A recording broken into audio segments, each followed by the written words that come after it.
धन्यवाद सर। सबसे पहले महात्मा गौतम बुद्ध और बाबा साहब को नमन करता हूँ। उसके पश्चात मंच पर आसीन हमारी एसोसिएशन के पदाधिकारीगण, BS Bharti sir, Pratap sir, Rajendra Kumar sir, Karampal sir, Jasvir sir, Dinesh Bangal sir और राठी सर को नमन करता हूँ। उसके पश्चात मंच के सामने आसीन अधिकारीगण और कर्मचारीगण को नमन करता हूँ।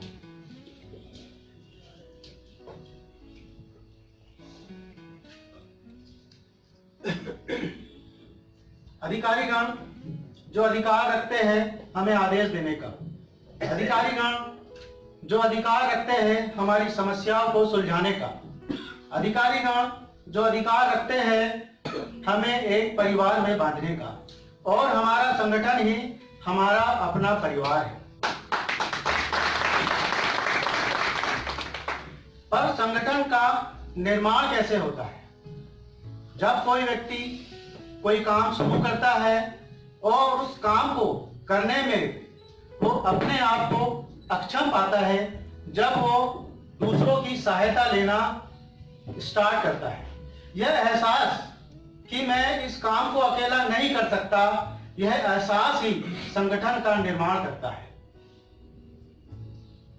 एक व्यक्ति का संगठन नहीं होता, पर संगठन निर्माण करने का काम एक ही व्यक्ति करता है, और वह व्यक्ति महान व्यक्ति होता है। तो हमारे संगठन का निर्माण भी ऐसे ही महान व्यक्ति ने किया है। जानते हैं उसका क्या नाम है? उस व्यक्ति का नाम है आदरणीय जमुना प्रसाद। आज वो हमारे बीच है या नहीं है मैं नहीं जानता, पर उनके द्वारा दी गई सुरक्षा हमारे संगठन के रूप में आज भी हमारे साथ है। तो मेरा आप सबसे निवेदन है कि श्री जमुना प्रसाद जी का जोरदार तालियों से स्वागत करें।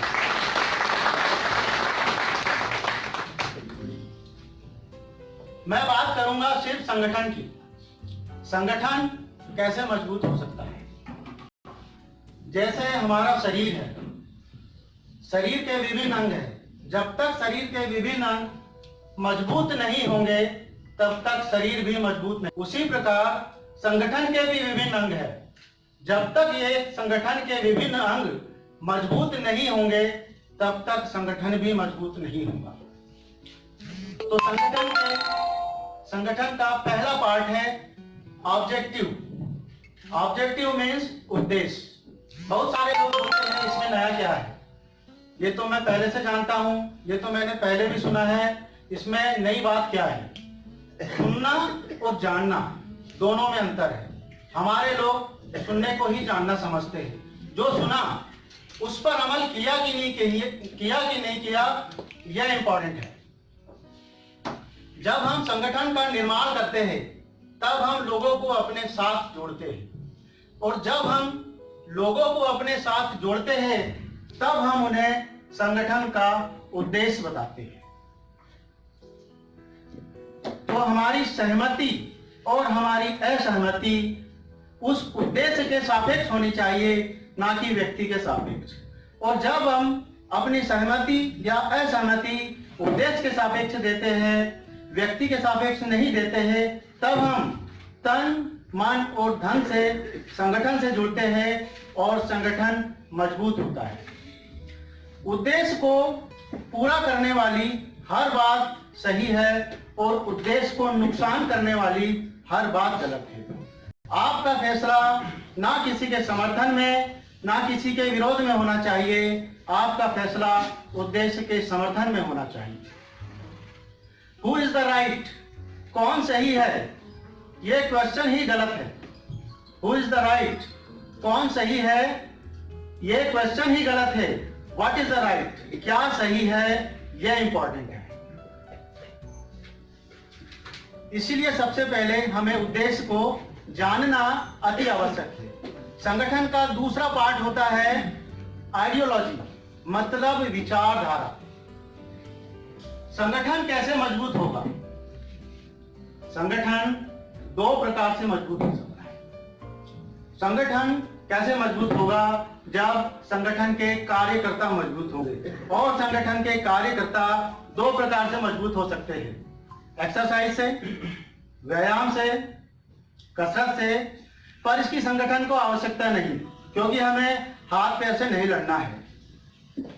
दूसरा तरीका है विचारधारा से। किसी भी उद्देश्य को पूरा करने के लिए मैन पावर की आवश्यकता होती है। तो किस चीज से जोड़ते हैं? लकड़ी को हम फेविकोल से जोड़ते हैं। सरिया को हम कैसे जोड़ते हैं? सरिया को हम वेल्डिंग से जोड़ते हैं। चमड़े को हम कैसे जोड़ते हैं? चमड़े को हम सॉल्यूशन से जोड़ते हैं। अगर हम लकड़ी को वेल्डिंग से जोड़े तो वो जुड़ेगी? बिल्कुल नहीं जुड़ेगी। अगर सरिया को हम फेविकोल से जोड़े तो क्या वो जुड़ेगी? बिल्कुल नहीं जुड़ेगी। जब हम लकड़ी को फेविकोल से जोड़ते हैं, सरिया को वेल्डिंग से जोड़ते हैं और चमड़े को सॉल्यूशन से जोड़ते हैं, तो आदमी को आदमी से कैसे जोड़े? बड़ा इंपॉर्टेंट क्वेश्चन है। और आदमी को आदमी से जोड़ने का रसायन है विचारधारा। हमारे लोग बहुत बोलते हैं, बहुत प्रचार प्रसार भी करते हैं, पर लोग जुड़ते ही नहीं हैं। क्यों? क्योंकि विचारधारा में गड़बड़ी है, नहीं तो जुड़ जाते हैं।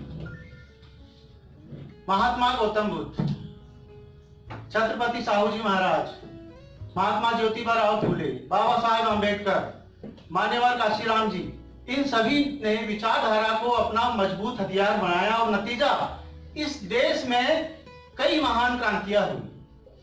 तो क्या हम अपने महापुरुषों के विचारों को फॉलो करते हैं?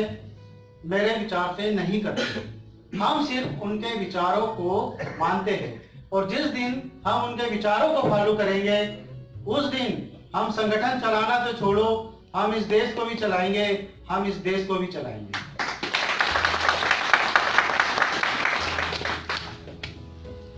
तीसरा पार्ट है पॉलिसी, नीति। उद्देश्य के रास्ते में आने वाली बाधाओं को दूर करने को ही हम नीति कहते हैं। अगर हमें आगे बढ़ना है तो रास्ते में बाधाएं आएगी और हमें नीति का सहारा लेना पड़ेगा। अगर नीति नहीं होगी तो गति खत्म हो जाएगी, और गति नहीं होगी तो हमारी प्रगति खत्म हो जाएगी। हमारे महापुरुषों से हमें नीति मिली है, और इस नीति को हमें रणनीति में बदलना है। चौथा पार्ट है प्रोग्राम।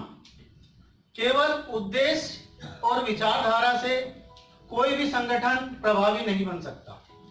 केवल उद्देश्य और विचारधारा से कोई भी संगठन प्रभावी नहीं बन सकता, क्योंकि उद्देश्य और विचारधारा जनसाधारण को आसानी से समझ नहीं आती है। तो उद्देश्य और विचारधारा समझाने के लिए हमें प्रोग्राम करने पड़ते हैं, यानी कार्यक्रम करने पड़ते हैं। यानी lack of leadership means leaderless mass and massless leader.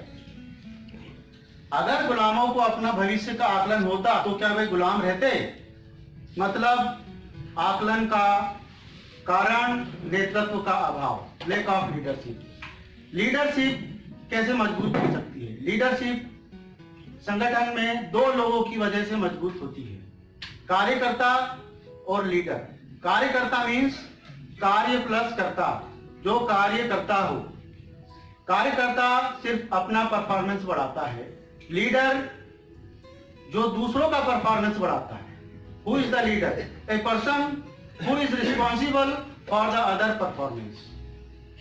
Leader दूसरों का भी परफॉर्मेंस बढ़ाता है। क्वालिटी ऑफ लीडरशिप, त्याग और समर्पण की भावना और सामाजिक ईमानदारी। ईमानदारी और सामाजिक ईमानदारी जमीन आसमान का अंतर है। उसी प्रकार नेता और नेतृत्व में भी बहुत जमीन आसमान का अंतर है। मैं नेतृत्व की बात कर रहा हूं, मैं नेता की बात नहीं कर रहा हूं।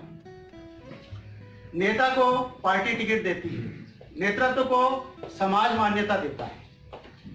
नेता सोचता है कि समाज क्या सोचता है, नेतृत्व सोचता है कि समाज को क्या सोचना चाहिए।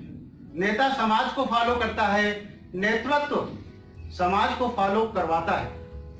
नेता व्यक्तिगत हितों की बात करता है, नेतृत्व व्यक्तिगत हितों की कुर्बानी देता है। नेता पोजीशन के लिए भागदौड़ करता है और नेतृत्व पावर के लिए संघर्ष करता है।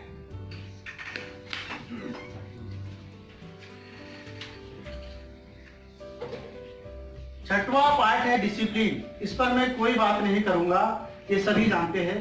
सातवां पार्ट है कार्यकर्ता। इस पर भी मैं कोई बात नहीं करूंगा, सभी जानते हैं। आठवां इंपॉर्टेंट पार्ट है मेंबरशिप, सदस्यता। मेंबरशिप क्यों, सदस्यता क्यों? आम जन यानी जनसाधारण को सदस्य बनाना है। आम जन यानी जनसाधारण को सदस्य बनाना है, क्योंकि सदस्य से समर्थक बनते हैं और समर्थक से कार्यकर्ता बनते हैं और कार्यकर्ता से पदाधिकारी बनते हैं और पदाधिकारी से नेतृत्व बनता है, यानी इसलिए मेंबरशिप यानी सदस्यता बहुत ज्यादा जरूरी है। मेथोडोलॉजी मतलब कार्य प्रणाली। हमारे संगठन की मेथोडोलॉजी क्या होनी चाहिए, क्या कार्य प्रणाली है, इस पर हम डिस्कस नहीं करेंगे, पर कार्य प्रणाली पे हम डिस्कस करेंगे। What is the methodology? मतलब कार्य प्रणाली मीन्स उद्देश्य पूर्ति के लिए कार्य करने का निर्धारित तरीका। उद्देश्य पूर्ति के लिए कार्य करने का निर्धारित तरीका। वैसा नहीं जैसा आप सोचते हैं, वैसा ही जैसा संगठन ने कहा और उतना ही जितना संगठन ने कहा।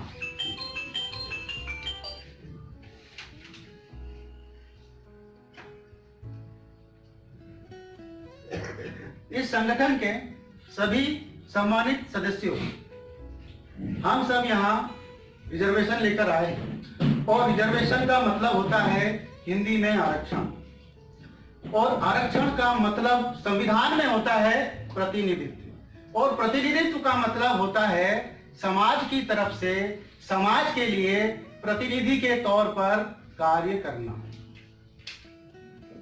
रिजर्वेशन का मतलब सिर्फ नौकरी हासिल करना नहीं है, सिर्फ रोजी रोटी हासिल करना नहीं है।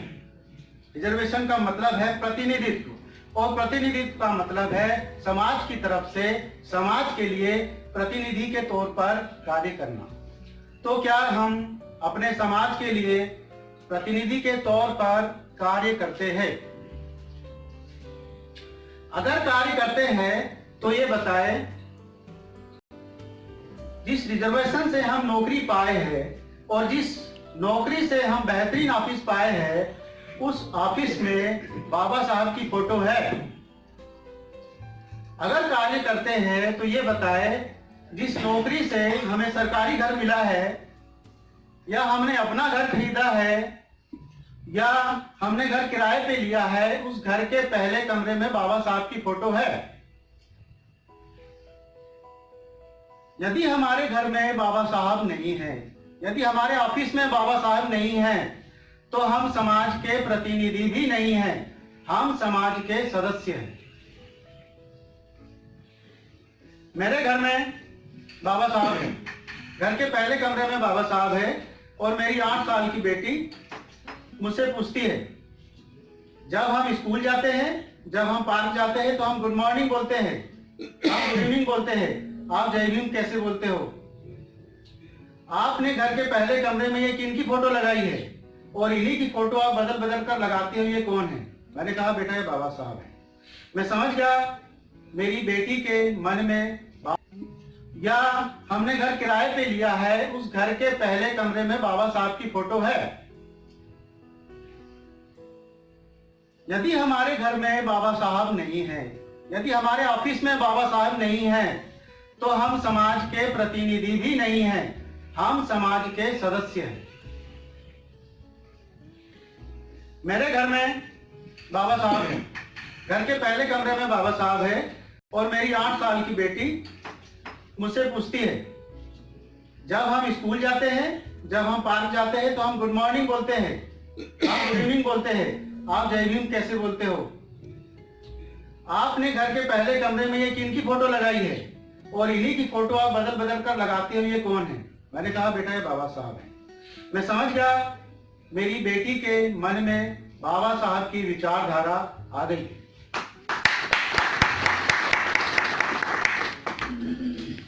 मेरे ऑफिस में भी बाबा साहब है, बहुत सारे लोग आते जाते हैं, पर कोई भी रिजर्वेशन के मुद्दे पर या किसी और बात पर मुझसे बहस नहीं करते, क्योंकि उनको बाबा साहब दिखते हैं। बाबा साहब की फोटो है, बाबा साहब को देखते ही वे समझ जाते हैं कि अगर किसी मुद्दे पर इससे बहस करी तो ये उधेड़ देगा। बहुत सारे लोग आते हैं, कुछ पर्सनल काम से भी आते हैं, किसी को पीजीआई का काम हो, किसी को थाने का काम हो, किसी को नेशनल कमीशन में काम हो। दूसरे लोग उन्हें सलाह देते हैं कि तेरा काम हो जाएगा। वो पूछता है कैसे? बस जय भीम बोल देना। जय भीम का इतना असर है, आज हम लोग आपस में जब भी मिलते हैं, चाहे कॉरिडोर में मिले चाहे बाहर भी मिले, जय भीम बोलकर एक दूसरे का अभिवादन करते हैं। इससे अपनी हिम्मत जागती है, हिम्मत बढ़ती है। बात मेरी और आपकी नहीं है, बात मेरी और आपकी नहीं है, बात हमारे अस्तित्व की है, और हमारा अस्तित्व बाबा साहब से है। और बाबा साहब की ही फोटो अगर हमारे घर में नहीं है, हमारे ऑफिस में नहीं है, तो हम समाज के प्रतिनिधि नहीं हैं, हम समाज के सदस्य हैं। मैं आशा करता हूं जल्द ही हम सब समाज के प्रतिनिधि होंगे, सदस्य से बनकर हम अपने समाज के प्रतिनिधि होंगे। जय हिंद, जय भारत।